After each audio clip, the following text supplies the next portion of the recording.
Hello बच्चों, आज हम बात कर रहे हैं बोर्ड परीक्षा जीव विज्ञान बायोलॉजी। आपका एग्जामिनेशन होगा 29 फेब 2024 को। और इसके अंदर जो क्वेश्चंस आपके आने वाले होंगे, जो सबसे ज्यादा वेटेज वाले होंगे, उन क्वेश्चंस को हम चैप्टर वाइज समाप्त करते चलेंगे। और ये हम बात कर रहे हैं, स्टार्टिंग कर रहे हैं जेनेटिक्स से। जेनेटिक्स आपकी 18 नंबर की आती है। एक दो लेक्चर लेंगे, जितना भी लेंगे, और ज्यादा ज्यादा इसे कंप्लीट करने की कोशिश करेंगे। फिर अगले लेक्चर में इस तरीके से जितना हम कवर करने की कोशिश करेंगे। हो सकता है आज का जो लेक्चर होगा ये आपको लगभग लगभग 8-10 नंबर दे करके चला जाए, हो सकता है। तो लेट्स गेट स्टार्टेड। आगे बात करते चलेंगे जैसे जैसे बढ़ेंगे लेक्चर के अंदर। चलिए, सबसे पहली सब जेनेटिक्स को आज शुरू कर रहे हैं।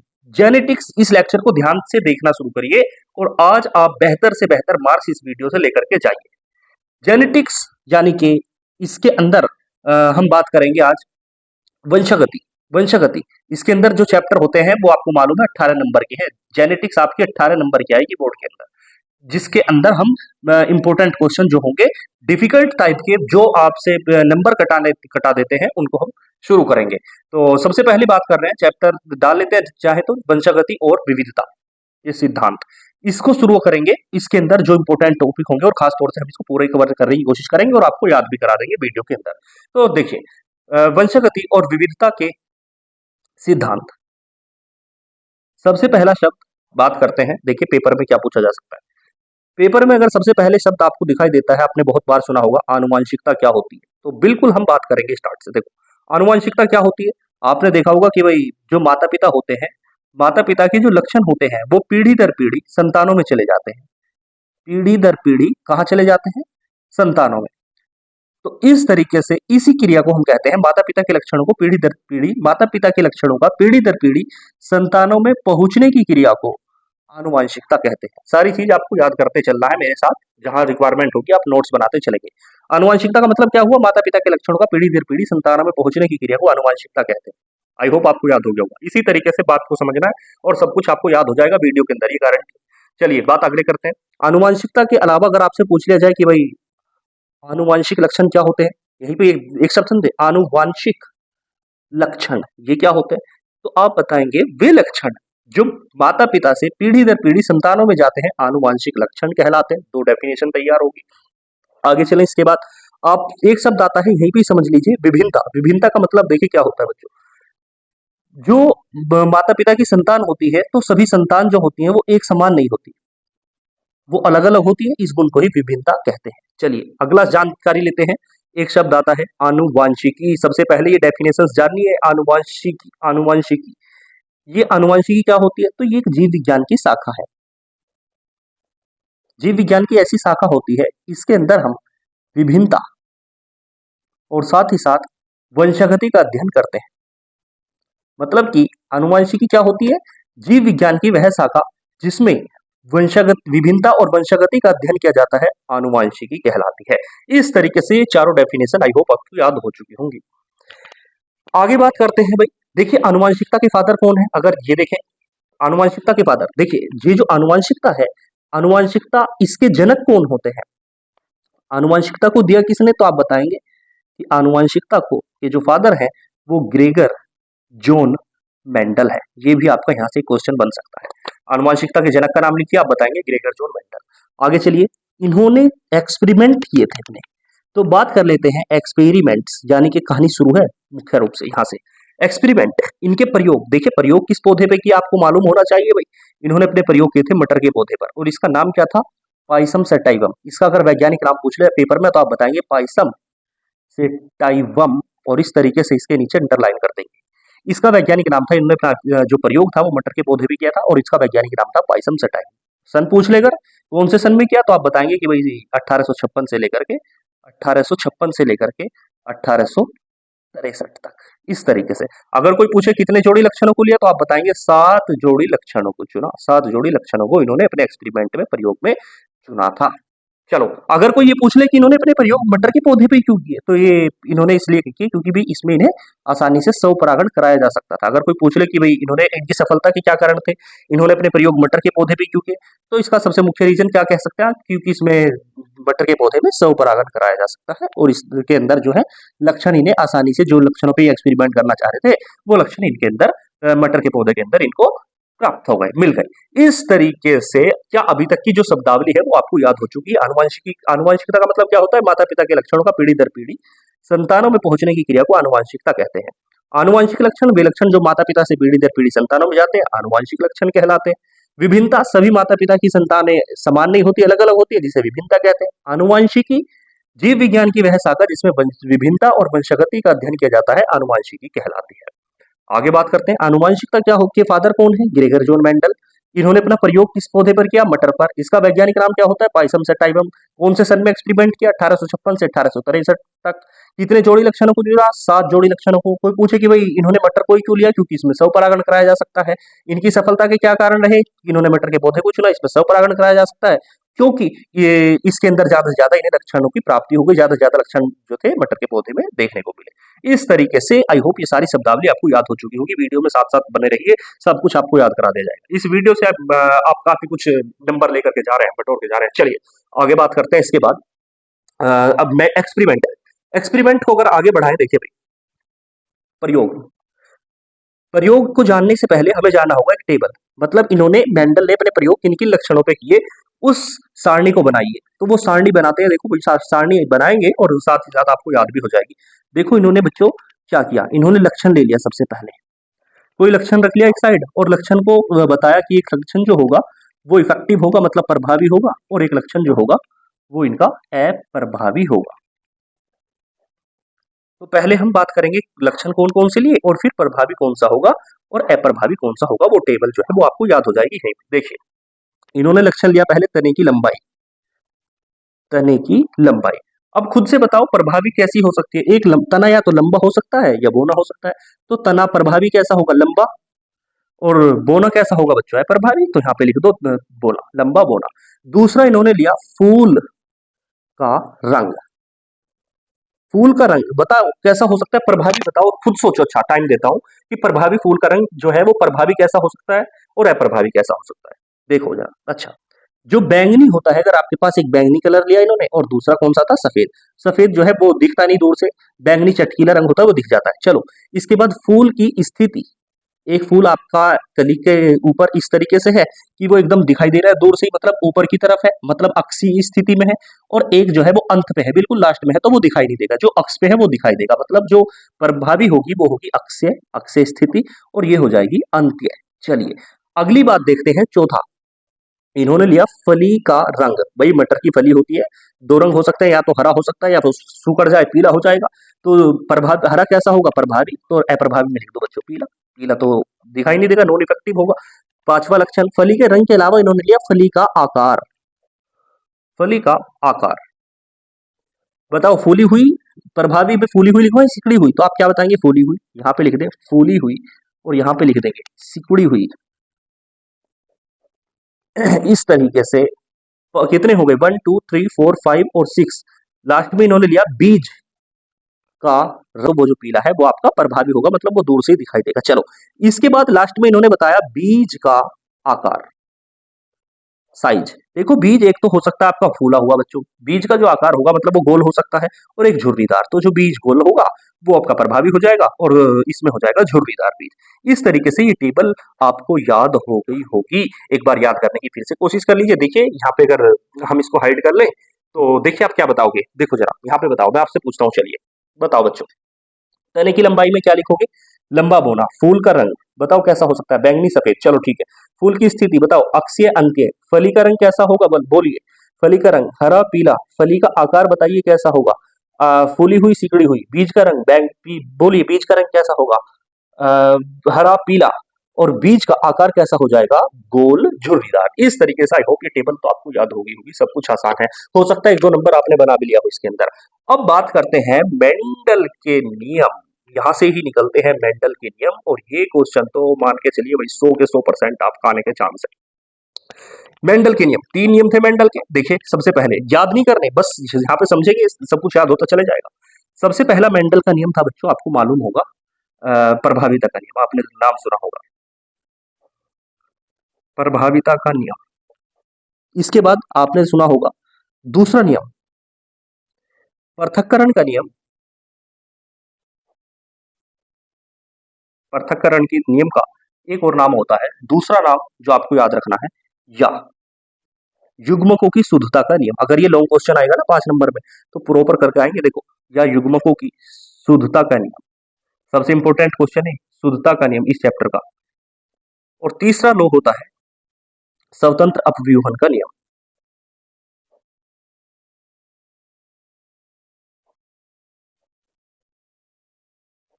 चलो एक एक करके स्टार्ट करते हैं। सबसे पहली बात है प्रभाविता का नियम। समझने के लिए देखो, इससे पहले मैं आपको एक चीज बता दूं बच्चों, एक शब्द आता है समयुग्मजी, एक शब्द आता है विषमयुग्मजी, और एक होता है प्रभावी, एक होता है प्रभावी। देखो जरा उससे पहले सब ध्यान दो, एक बात ध्यान दो यहाँ पे। अगर हमारे पास दो लेटर लिख रहे हैं, जैसे एक कैपिटल लेटर लिख रहा है, जैसे हम लिख रहे हैं एक टी एक स्मॉल टी, तो जो कैपिटल टी होगा इसको हम कहेंगे प्रभावी, प्रभावी से प्रदर्शित करेंगे, और इसको हम अप्रभावी से प्रदर्शित करेंगे। ठीक है भाई, नो निकटटिव।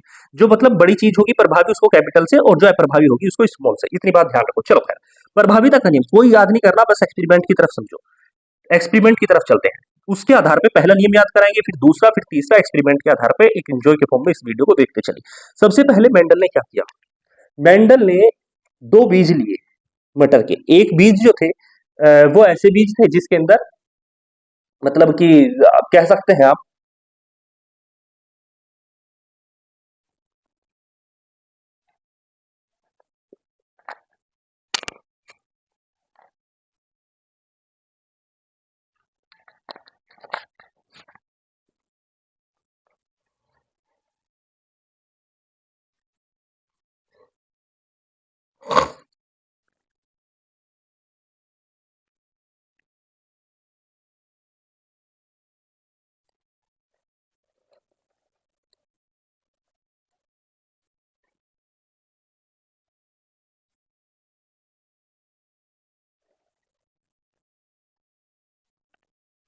सबसे पहले मेंडल ने क्या किया, एक लंबा पौधा ले लिया, लंबा पौधा और एक बोना पौधा ले लिया, लंबा पौधा और एक ले लिया बच्चों बोना पौधा।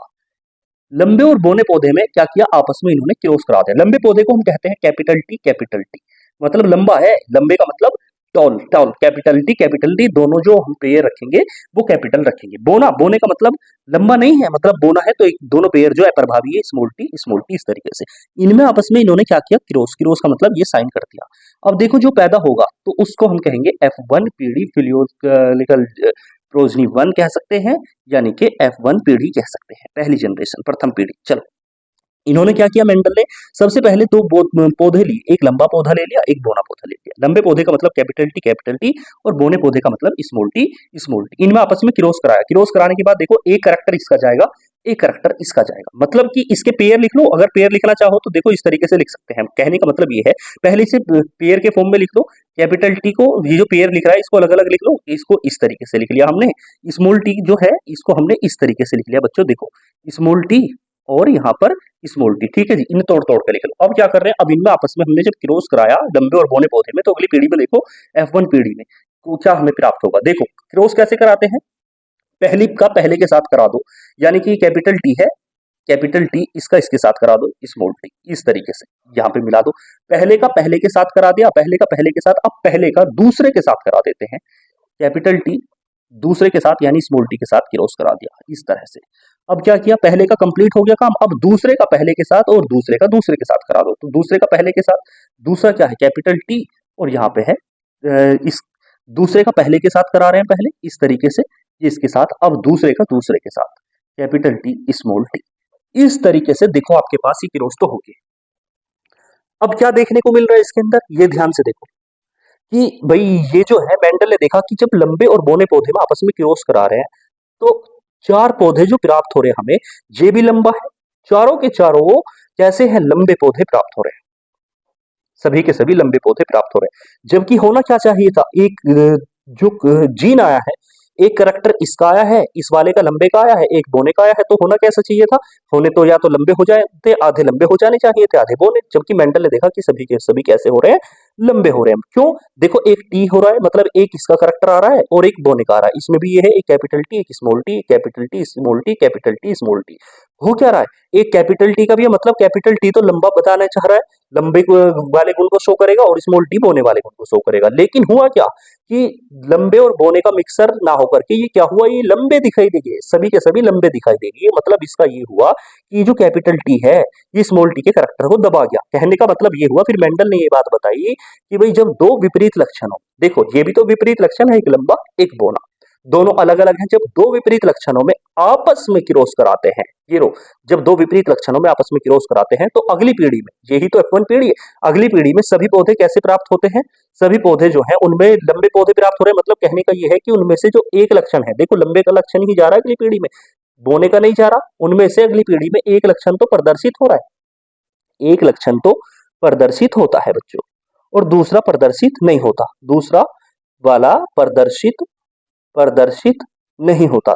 इन्होंने बताया कि जो प्रदर्शित होता है, जो लक्षण प्रदर्शित होता है उसका नाम दे दिया इन्होंने प्रभावी लक्षण, प्रभावी लक्षण, और जो दूसरा वाला लक्षण प्रदर्शित नहीं हो रहा उसका नाम इन्होंने दे दिया कि ये अप्रभावी लक्षण है, इसलिए प्रदर्शित नहीं हो रहा, ये अप्रभावी लक्षण है। और इस नियम को कह दिया, इस थ्योरी को कह दिया इन्होंने अपना कि भाई यही हमारा पहला नियम है, यानी कि प्रभाविता का नियम है। तो चलो अब याद करने की कोशिश करते हैं। देखो क्या लिखेंगे आप प्रभाविता के नियम में, इन्होंने प्रभाविता का नियम ये कहता है कि भाई जब दो लंबे, या ये कहो जब दो विपरीत लक्षणों में, दो जोड़ी विपरीत लक्षणों में, एक जोड़ी ये रहा एक जोड़ी ये रहा, जब दो जोड़ी विपरीत लक्षणों में आपस में क्रॉस कराते हैं तो अगली पीढ़ी में उनमें से एक लक्षण ही प्रदर्शित होता है, दूसरा वाला प्रदर्शित नहीं होता, उनमें से एक लक्षण ही प्रदर्शित होता है और दूसरा वाला प्रदर्शित नहीं होता। प्रदर्शित होने वाले लक्षण को प्रभावी लक्षण कहते हैं और जो प्रदर्शित नहीं होता उसे अप्रभावी लक्षण कहते हैं, और इस नियम को प्रभाविता का नियम कहते हैं। और इसके बाद आप इसका बना दोगे क्रॉस इस तरीके से और कहोगे कि इसका भी रेखा चित्र जो है वो इस प्रकार से है, और ये पूरा पेपर में आप बना करके आ जाओगे।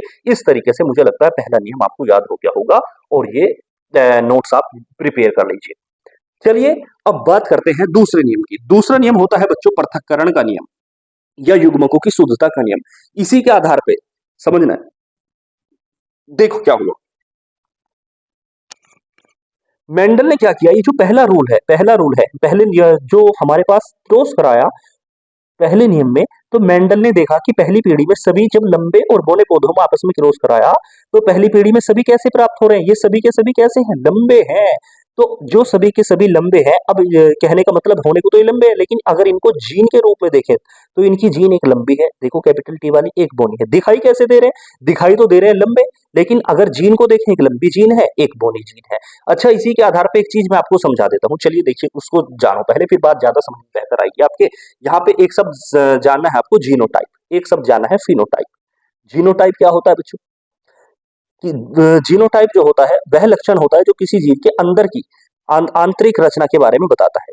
जीनोटाइप किसी जीव की आंतरिक रचना के बारे में बताता है, उसे जीनोटाइप कहते हैं। मतलब वह लक्षण जो किसी जीव की आंतरिक रचना के बारे में बताता है उसे जीनोटाइप कहते हैं, ठीक है जी। और वह लक्षण जो किसी जीव की बाहरी रचना के बारे में बताता है उसको कहते हैं हम फिनोटाइप। ये बात भी आपको यहीं पे ध्यान रखनी है, लिख सकते हो, पेपर में आ सकता है सवाल भी। जीनोटाइप किसे कहते हैं, वह लक्षण जो किसी जीव की आंतरिक रचना के बारे में बताता है जीनोटाइप कहलाता है। और फिनोटाइप क्या होता है, वह लक्षण जो किसी जीव की बाहरी रचना के बारे में बताता है उसे फिनोटाइप कहते हैं। देखो जैसे ही बाहर से कैसे दिख रहे हैं, बाहर से लंबे दिख रहे हैं तो हम कहेंगे कि ये इसका फिनोटाइप है, और जबकि अंदर देखें अगर जीन को तो एक लंबा है, एक बोना की जीन है, एक लंबे की जीन है, एक बोने की जीन है, तो हम कहेंगे कि इसका जीनोटाइप है, जो इसके जीन के बारे में जानकारी दे रहा है, और जो सभी लंबे दिख रहे हैं उसको हम कहेंगे कि भाई ये फिनोटाइप है। चलो खैर अब बात कर लेते हैं दूसरे नियम की। दूसरे नियम को कैरी करने के लिए इन्होंने क्या किया, जो F1 पीढ़ी में सभी पौधे लंबे थे, इन लंबे पौधों को उठाया और उठा करके आपस में क्रॉस करा दिया। देखो क्या होगा, दूसरे आगे इन्होंने एक्सपेरिमेंट में अपने क्या किया, इन्होंने जो पहली पीढ़ी में F1 पीढ़ी में कैसे प्राप्त हुए, F1 पीढ़ी में सभी पौधे बच्चों सभी लंबे पौधे प्राप्त हुए, तो इन्होंने क्या किया, F1 पीढ़ी में कौन कौन से थे, कैपिटल टी स्मॉल टी, सभी के चार प्राप्त होते, याद है ना, capital T small T, capital T small T, capital T small T. तो इन्होंने क्या किया, F1 पीढ़ी के जो युग्मक थे उनमें आपस में खुद में क्रॉस करा दिया, मतलब कोई से एक उठा लो एक ही उठा लो, इस तरीके से capital T small T, capital T small T. अब इन्हें ब्रेक कर लो भाई, capital T small T, capital T small T. Mendel ने क्या किया कि जो पहली पीढ़ी में पौधे प्राप्त हुए सभी लंबे पौधे, उनको आपस में ले लिया, इस तरीके से दो लिए और आपस में क्रॉस करा दिया। क्रॉस कराने के बाद देखते हैं क्या होता है। तो मेंडल ने क्या देखा, मतलब पहली पीढ़ी में तो सभी के सभी लंबे पौधे प्राप्त हुए, तो दूसरी पीढ़ी में क्या हुआ, इन्होंने आपस में पहली पीढ़ी के युग्मकों को लिया और आपस में क्रॉस करा दिया। तो क्रॉस कराने के बाद देखो क्या होता है, एक कैपिटल टी, एक इसका, इस तरीके से इस तरह से पहले का पहले के साथ हो गया, अब पहले का दूसरे के साथ करा दो, इस तरह से कैपिटल टी स्मॉल टी। ठीक है भाई, अब पहले का काम खत्म हो गया, अब दूसरे का पहले के साथ कराएंगे, दूसरे का दूसरे के साथ कराएंगे। तो दूसरे का पहले के साथ करा दो, स्मॉल टी कैपिटल टी, इसमें हम कैपिटल को पहले लिख सकते हैं ना, इस तरीके से कैपिटल टी हो गया, स्मॉल टी हो गया, ये लो। अब क्या होगा, दूसरे का दूसरे के साथ, मतलब इस तरीके से स्मॉल टी स्मॉल टी। अब आप मुझे देख करके बताओ कितने तरीके के बीज प्राप्त हो रहे हैं। देखो ये तो कैपिटल टी है, ये तो दोनों कैपिटल है, मतलब कि शुद्ध लंबा पौधा है। और ये देखो, ये कैपिटल टी स्मॉल टी और ये कैपिटल टी स्मॉल टी, मतलब कि ये ना, ये कैसे दिख रहे हैं, ये कैपिटल टी स्मॉल टी के दिखाई दे रहे हैं होने को, तो ये भी लंबा है, देखो कैपिटल टी ये भी लंबा है, ये भी कैसे है बच्चों, ये भी लंबा है, मतलब कहने का ये तीनों लंबे हैं। और ये जो है स्मॉल टी ये कैसा है बच्चों, बोना है। शुद्ध की बात बाद में करेंगे, अभी देखो ये तीनों कैसे हैं, लंबे हैं। अब आपको मालूम है ना, ये कैपिटल टी ये भी लंबा है, और ये दोनों करैक्टर इसमें मौजूद है, लेकिन ये प्रभावी है, ये प्रभावी को दबा लेगा। इस तरीके से ये तीन जो है वो तो लंबे पौधे प्राप्त हो रहे हैं बच्चों, और ये एक जो है वो बोना पौधा प्राप्त हो रहा है। तो इसके आधार पर इस बात को देखो जरा पहले कि भाई हमारी ये जो चीज है, जो चीज बाहर से दिखाई दे रही है, वो बाहर से कैसे दिखाई दे रहे हैं, तीन लंबे दिखाई दे रहे हैं, एक बोना दिखाई दे रहा है। इसका मतलब ये जो करैक्टर हमें दिख रहे हैं, इसको हम कहेंगे फिनोटाइप। हिंदी में इसे, शुद्ध हिंदी में दृश्य प्रारूप अनुनाप, दृश्य प्रारूप अनुपात भी कह सकते हैं। और अगर इसकी फिनोटाइप क्या है बच्चों, तीन लंबे, मतलब फिनोटाइप जो है वो कितना है, देखो तीन लंबे है, एक बोना है, फिनोटाइप कितना हुआ, 3:1। और अगर जीनोटाइप को देखो, जीनोटाइप देखो, एक जीनोटाइप क्या, कैपिटल टी, फिर क्या है बच्चों, दो कैसे प्राप्त हो रहे हैं हमें, कैपिटल टी स्मॉल टी अनुपात कैपिटल टी स्मॉल टी अनुपात स्मॉल टी, मतलब एक ये रहा, और दो जो है हम कहेंगे कि ये बीच के हैं, और इस तरीके से ये एक शुद्ध बोना है, शुद्ध बोना है, मतलब जीनोटाइप क्या हुआ इनका, 1:2:1। आपसे पेपर में अगर पूछेगा, परेशान नहीं होना, आप क्या बताएंगे कि भाई जब दूसरी पीढ़ी में क्रॉस कराया, यानी कि दूसरा नियम है, यही दूसरा नियम है, भी एक्सप्लेन करूंगा, ये आपने समझ लिया, बस थ्योरी की बात कर लेंगे। तो आप बताएंगे कि जो इसका फिनोटाइप होता है, जब इन्होंने दूसरी पीढ़ी में क्रॉस कराया तो फिनोटाइप निकल के आया, तीन लंबे है, एक बोना, मतलब 3:1, और जीनोटाइप निकल के आता है 1:2:1। अच्छा जी, अब इसकी थ्योरी कैसी लिखनी है पेपर में, दूसरा नियम है, बस इसी के आधार पर दूसरा नियम तो कर देंगे आप। ये दूसरा नियम था, और दूसरे नियम का नाम क्या था बच्चों, पृथक्करण का नियम, पृथक्करण का नियम। पृथक्करण के नियम को एक और नाम से हमने जाना था, युग्मकों की शुद्धता का नियम।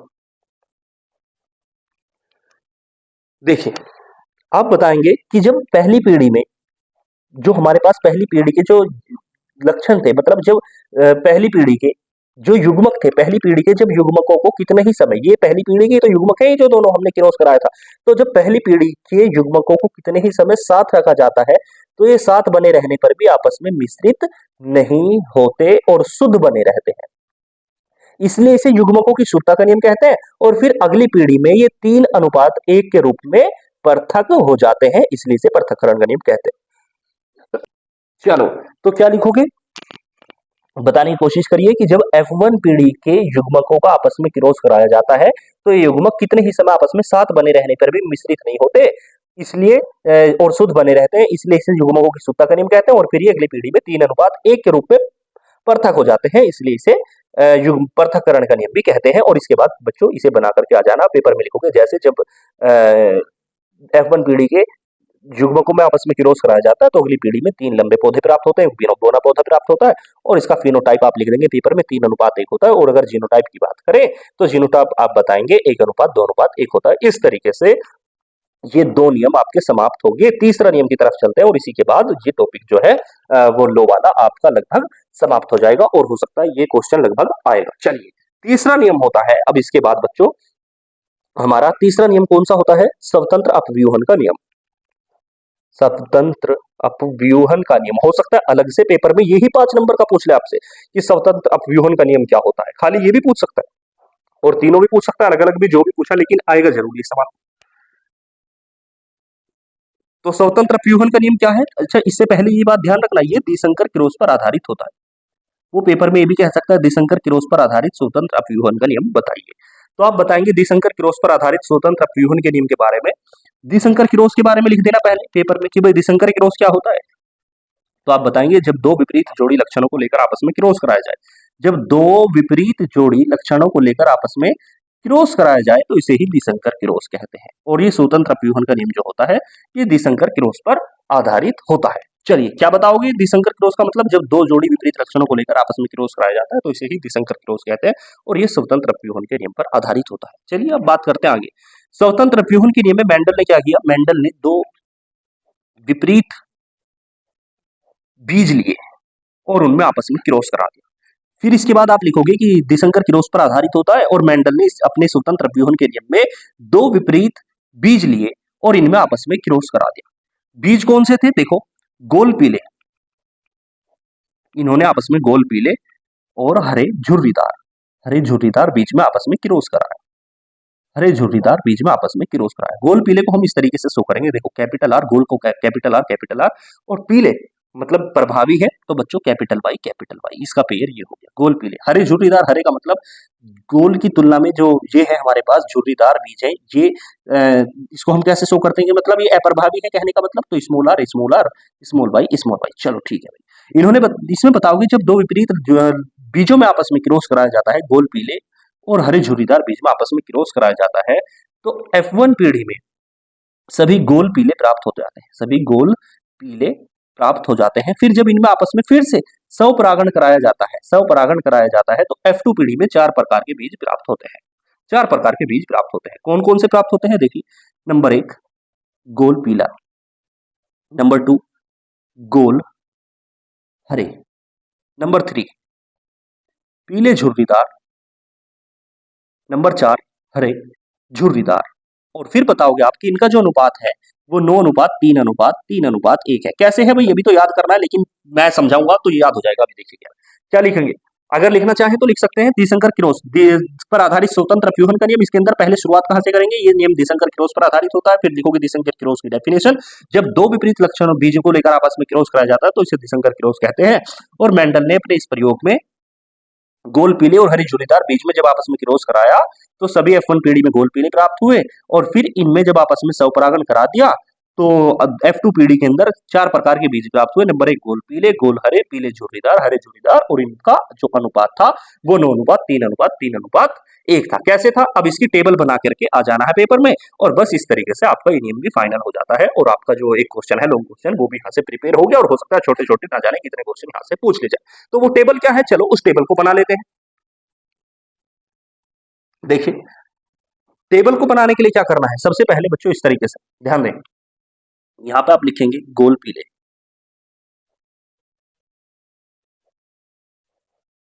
यहां पे लिख देंगे गोल हरे। गोल पीले का मतलब देखो कैपिटल आर कैपिटल वाई। गोल हरे स्मॉल आर स्मॉल वाई। अब इनमें आपस में स्वपरागण करा दो। टेबल बनाओगे, बस टेबल पे नंबर मिलेंगे, बहुत आसान है टेबल।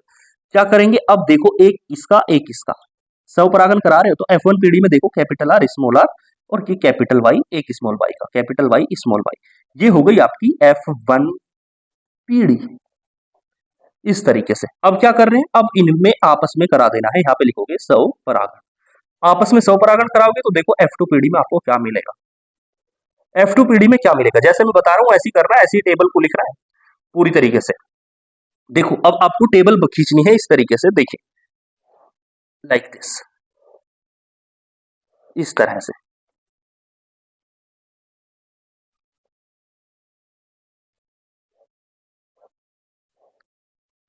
और टेबल के अंदर आपको 16 कॉलम कर लेने हैं, यानी पहली लाइन, फिर दूसरी लाइन, फिर तीसरी लाइन, इस तरह से। और आपके पास 1 2 3 4 चार बॉक्स बन गए। अब इस तरीके से एक यहाँ पर, फिर 2 और इस तरीके से 3 4। देखिए आपके पास 1 2 3 4 इस तरीके से 16 बॉक्स आपको बना लेने हैं टेबल के अंदर। अब क्या करेंगे? देखो अब बच्चों ये जो हमारे पास आर का है, अगली पीढ़ी में क्या होगा? दूसरी पीढ़ी में जब स्वपरागण कराएंगे, एक इसका पेयर आ जाएगा, एक आर का दोनों आर में से एक आर का आएगा और एक वाई का। मतलब ये है, चलो देखो कि भाई एक आर लिख दो, यहाँ पे आपको आर और वाई लिखने हैं। पहले कैपिटल आर लिख दो, फिर कैपिटल वाई लिख दो। और पेयर बताओ क्या हो सकता है? दूसरी संभावना कैपिटल आर ले लो, स्मॉल वाई ले लो। मतलब आपको आर वाई में ही कॉम्बिनेशन कराना है। अच्छा खुद सोचो, अब क्या कर सकते हैं? यहाँ पे दोनों आर हो गए कैपिटल, तो यहाँ पे क्या करो? स्मॉल आर ले लो और वाई कैपिटल ले लो। और क्या पॉसिबिलिटी हो सकती है, चारों में अलग अलग काम करना है, रखना आर वाई हुई है, सबकी जो स्थिति है वो अलग अलग हो जाए बस। यहाँ पे हमने एक स्मॉल एक कैपिटल ले लिया, यहाँ पे क्या कर लो, दोनों स्मॉल ले लो, एक स्मॉल आर एक स्मॉल वाई। चलो इसी तरीके से जो आपने यहाँ पे लिखा है, मैंने क्या बताया फिर से समझ लो। पहली स्थिति में पहले केस में दोनों लेटर कैपिटल लिख लो, फिर एक कैपिटल एक स्मॉल ले लो, फिर मतलब स्थिति बदल जाए बस आपकी, फिर स्मॉल आर कैपिटल वाई ले लिया। अब क्या कर सकते हो, चौथी केस ये हो सकता है, खुद से दिमाग लगाओगे तो। अब जो हमने यहाँ पे लिखा है उसे एज इट इज यहाँ पे उतार दो, मतलब आर वाई, आर ये वाला यहाँ पर आर वाई, इस तरीके से स्मॉल आर कैपिटल वाई, और ये दोनों स्मॉल आर स्मॉल वाई यहाँ पे उतार दो, स्मॉल आर और भाई स्मॉल वाई, इस तरह से। अब क्या करना है, ये लो बहुत आसान। अब क्या करना है, पहले को पहले से मैच करा दो, इस तरीके से ये इसका इसके साथ भर दो, मतलब कैपिटल आर ये भरो ये भरो, capital R capital R capital Y, इस तरह से कैपिटल वाई कैपिटल वाई, एक लेटर इसका एक लेटर इसका, capital R capital Y small Y. चलो अब बोलो कैपिटल आर स्मॉल आर और वाई कैपिटल वाई, एक लेटर इसका capital R capital Y small Y. अगर कोई प्रॉब्लम हो रही है तो वीडियो को दोबारा देख सकते हो। अब आगे चलो दूसरे स्टेप में, इसका लेटर फिर इसका लेटर बच्चों, capital R capital R capital R capital R, capital Y को पहले लिखेंगे, ये ध्यान रखें, कैपिटल वाई स्मॉल वाई। आगे चलो कैपिटल आर स्मॉल वाई हो गए, देखो स्मॉल वाई यहाँ पे मतलब दोनों फैक्टर सेम आ गए, यह प्रभावी हो जाएगा, बात करेंगे जब भरेंगे इसे आगे नाम लिखेंगे तो। अब देखो कैपिटल आर स्मॉल आर, ये स्मॉल वाई है, ये कैपिटल वाई है, तो capital I Y small Y. आगे चलो कैपिटल आर स्मॉल आर, और ये हो जाएगा स्मॉल वाई दोनों स्मॉल वाई हो गए। अगर आप भरना सीख चुके हैं मतलब, तो वीडियो को पॉज करिए और इन्हें खुद से भरने की कोशिश करिए, और फिर लास्ट में मैच कर सकते हैं आप। चलो खैर, अगर भर रहे हैं तो भरो। चलिए कैपिटल आर, यहाँ पे कैपिटल आर लेंगे और इस तरीके से यहाँ पे स्मॉल आर, ये कैपिटल वाई। आगे चलो कैपिटल आर स्मॉल आर और ये कैपिटल वाई स्मॉल वाई। इसको चलो बच्चों दोनों स्मॉल आर हो गए, स्मॉल आर और ये कैपिटल वाई। इसमें आगे चलो, इसके बाद स्मॉल आर ये देखने की जरूरत है, स्मॉल आर और ये कैपिटल वाई है और ये आपका स्मॉल वाई हो गया। चलिए आगे चलो, लास्ट रह गया बस capital R small R capital Y. आगे चलो कैपिटल आर स्मॉल आर और ये दोनों स्मॉल वाई हो गए, स्मॉल वाई। आगे चलिए क्या स्मॉल आर और ये दोनों हो गए, नहीं एक कैपिटल वाई है एक स्मॉल वाई है, कैपिटल वाई स्मॉल वाई। आगे चलिए कैप स्मॉल आर, तो इस तरीके से स्मॉल वाई, ये हमारे पास टेबल तो बनके तैयार हो गई है। अब आगे बात करते हैं, करना क्या है, अब इनके नाम भर दो। क्या नाम बता पाओगे मुझे, देखो ये गोल है, क्या जहां पे कैपिटल आर मतलब दोनों कैपिटल हो जाए, या कैपिटल या एक स्मॉल हो जाए, तो ये क्या होगा बच्चों, ये तो गोल होंगे ना, ये गोल होंगे ना।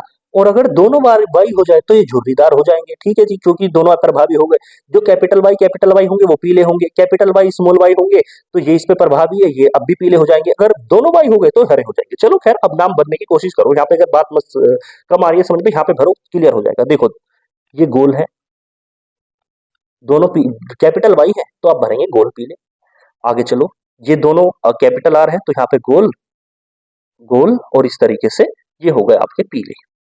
आगे चलो बोलिए, गोल होगा या झुर्रीदार होगा, आप बताएंगे कि गोल होगा क्योंकि इस पर प्रभावी है, तो गोल, और दोनों कैपिटल वाई है तो पीले, गोल पीले। आगे चलो, ये कैसा होगा, गोल होगा, गोल और पीले।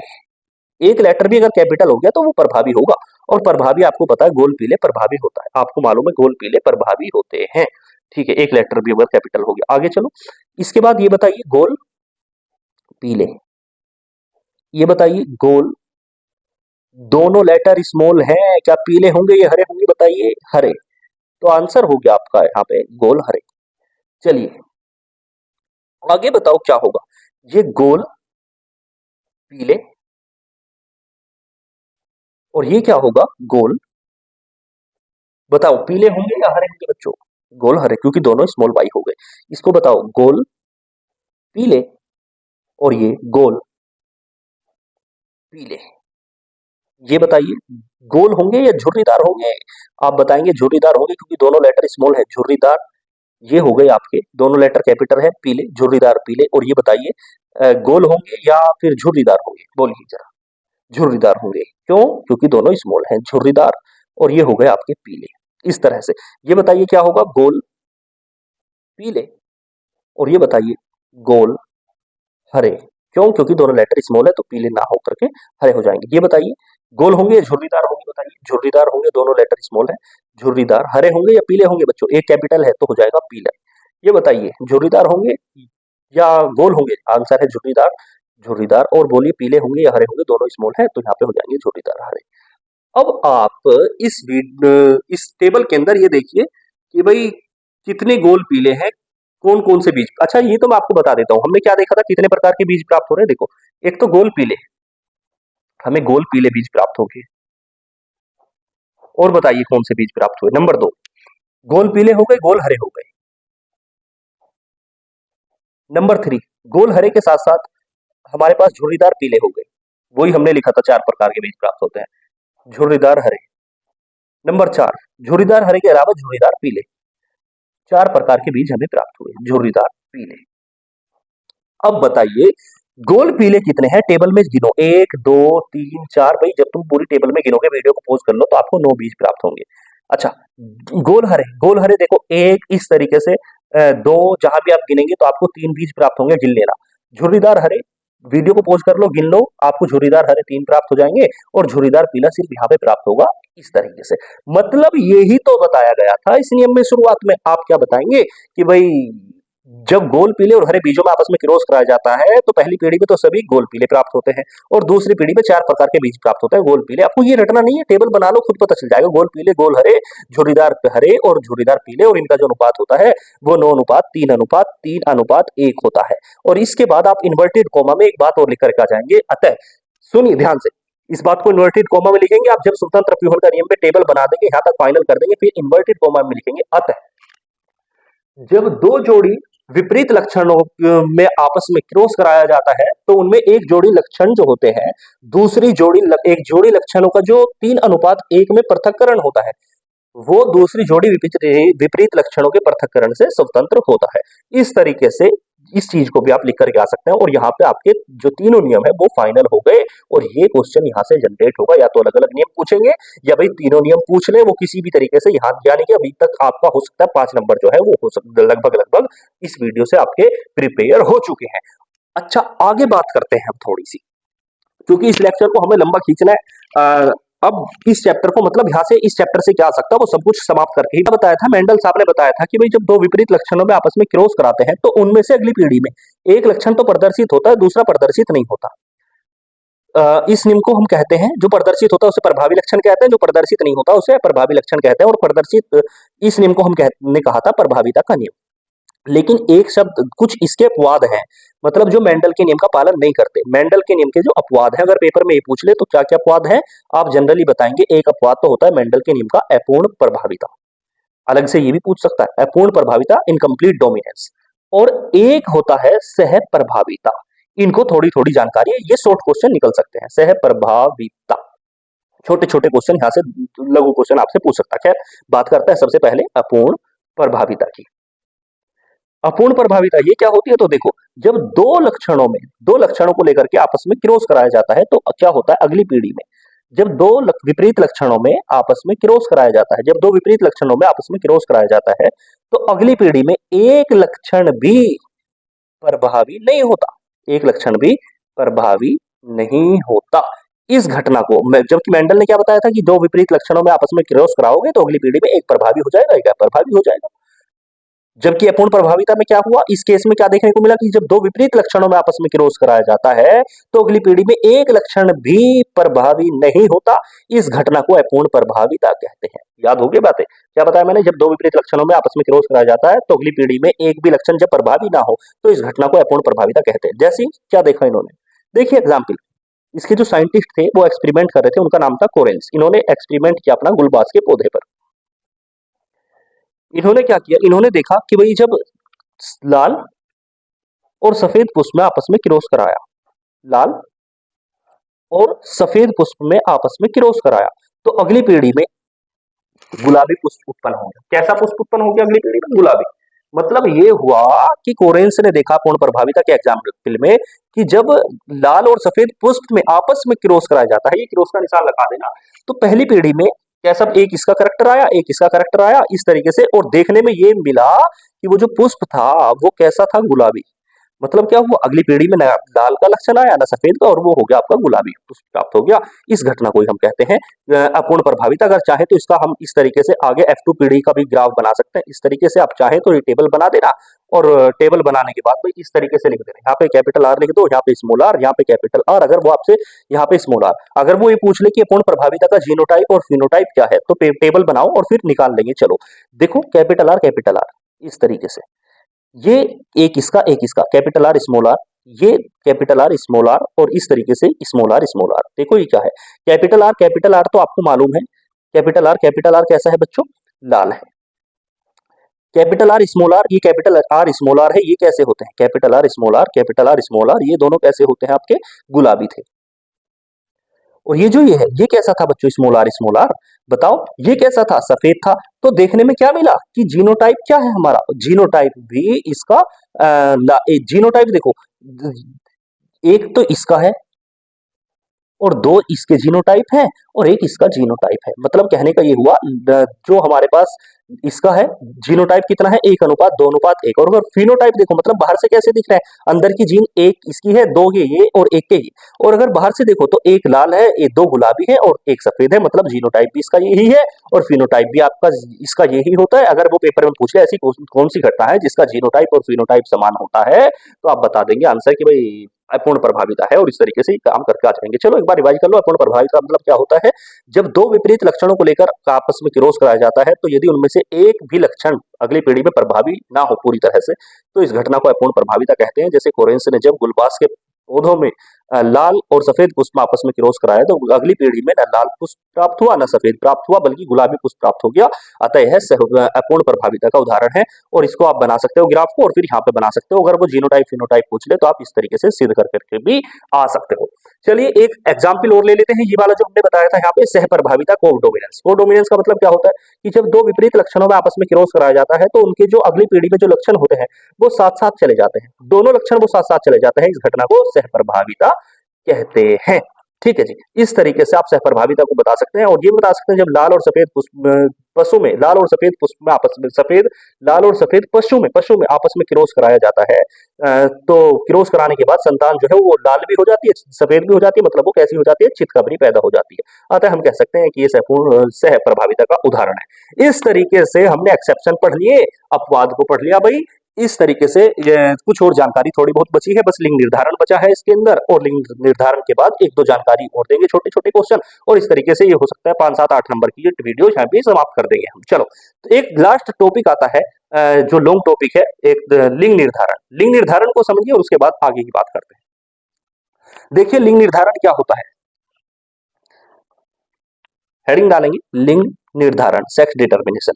लिंग निर्धारण एनसीईआरटी में कई सारी चीजों में है, मतलब कि मधुमक्खी में है, पक्षियों में है, लेकिन हम लिंग निर्धारण जो है वो पेपर में मनुष्यों में आएगा, अगर आएगा, जहां तक मैं मानता हूँ। आप पढ़ना सब कुछ पढ़ सकते हैं, लेकिन मैं यहाँ पे फिलहाल पेपर के पॉइंट ऑफ व्यू से इंपोर्टेंट टॉपिक की बात कर रहा हूँ। लिंग निर्धारण, सेक्स डिटर्मिनेशन, ये क्या होता है, लिंग निर्धारण का मतलब देखिए, लिंग कैसे निर्धारित होता है, मतलब कैसे संतान जो है वो लड़का हो जाता है कभी, और कभी जो है वो लड़की हो जाती है। भाई कैसे पता करेंगे, कैसे कैसे काम होता है, तो देखो सबसे पहले मनुष्य में जो होते हैं वो 46 गुणसूत्र होते हैं, यानी कि हम कह सकते हैं 23 जोड़ी गुणसूत्र पाए जाते हैं। मनुष्यों में 23 जोड़ी गुणसूत्र पाए जाते हैं। इसमें जो 23 जोड़ी है, 23 जोड़ी में से 22 जोड़ी जो गुणसूत्र होते हैं वो स्त्री और पुरुष में समान होते हैं, दोनों में समान होते हैं। इन गुणसूत्रों को हम कहते हैं समजात गुणसूत्र। ठीक, क्या बताया मैंने लिंग निर्धारण के अंदर कि भाई मनुष्य में जो है 46 जोड़ी गुणसूत्र पाए जाते हैं, जिनमें 46 जोड़ी अर्थात 23 जोड़ी गुणसूत्र पाए जाते हैं। इनमें से 22 जोड़ी गुणसूत्र सभी स्त्री और पुरुष में समान होते हैं, जिनको समजात गुणसूत्र कहते हैं। जबकि एक जोड़ी गुणसूत्र जो होते हैं, एक जोड़ी गुणसूत्र समान नहीं होते, इनको हम लिंग गुणसूत्र कहते हैं। ये इनको हम क्या कहते हैं, लिंग गुणसूत्र। ठीक है, अब बात करते हैं आगे। अब देखो स्त्री के अंदर ये जो लिंग गुणसूत्र है, मतलब ये एक जोड़ी जो है, ये इन एक जोड़ी के अंदर भी पुरुष के अंदर और स्त्री को अगर देखें तो ये जो एक जोड़ी गुणसूत्र है, ये स्त्री के अंदर तो होते हैं, ये एक जोड़ी यानी कि दोनों का जोड़ा, एक जोड़ा भी एक्स दूसरा भी एक्स, मतलब ये जो एक जोड़ी है इनमें एक जोड़ी का मतलब दो, दोनों एक्स एक्स होते हैं। और पुरुष जो होता है, पुरुष में भाई 50%, इन एक जोड़ी के अंदर एक जोड़ी का मतलब दो, इनमें 50% तो एक्स होते हैं पुरुष में और 50% पुरुष में वाई होते हैं। स्त्री में सभी गुणसूत्र, एक जोड़ी जो गुणसूत्र होते हैं लिंग गुणसूत्र वो समान होते हैं, इसलिए स्त्री को हम समयुग्मकी कहते हैं। ये भी सवाल बन गया हाथ पे, स्त्री को समयुग्मकी क्यों कहते हैं, क्योंकि उसमें जो लिंग गुणसूत्र होते हैं एक जोड़ी वो समान होते हैं। पुरुष में 50% एक्स होते हैं और 50% वाई होते हैं। अब देखिए क्या होगा, अब अगर निषेचन के समय, जब निषेचन के समय अगर पुरुष का जो एक्स होता है, जब यदि निषेचन के समय पुरुष का एक्स गुणसूत्र स्त्री के एक्स गुणसूत्र के साथ मिल जाए, समझे, यदि निषेचन के समय पुरुष का एक्स गुणसूत्र स्त्री के एक्स गुणसूत्र के साथ मिल जाए तो जो संतान होती है वो लड़की हो जाती है।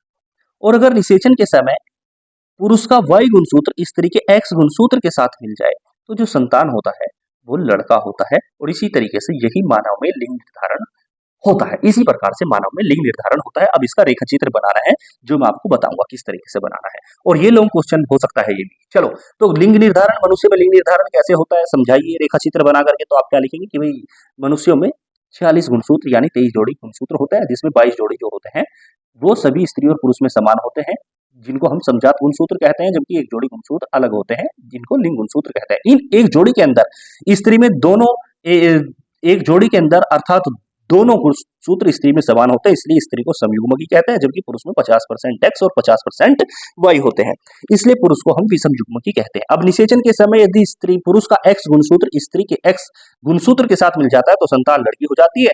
यदि निषेचन के समय पुरुष का वाई गुणसूत्र स्त्री के एक्स गुणसूत्र के साथ यानी अंडाणु के साथ मिल जाता है, ये भी कह सकते हैं पुरुष का वाई शुक्राणु एक्स अंडाणु के साथ मिल जाता है तो संतान जो है वो लड़का पैदा हो जाता है। और इसका रेखा चित्र इस प्रकार से है, रेखा चित्र बना लो।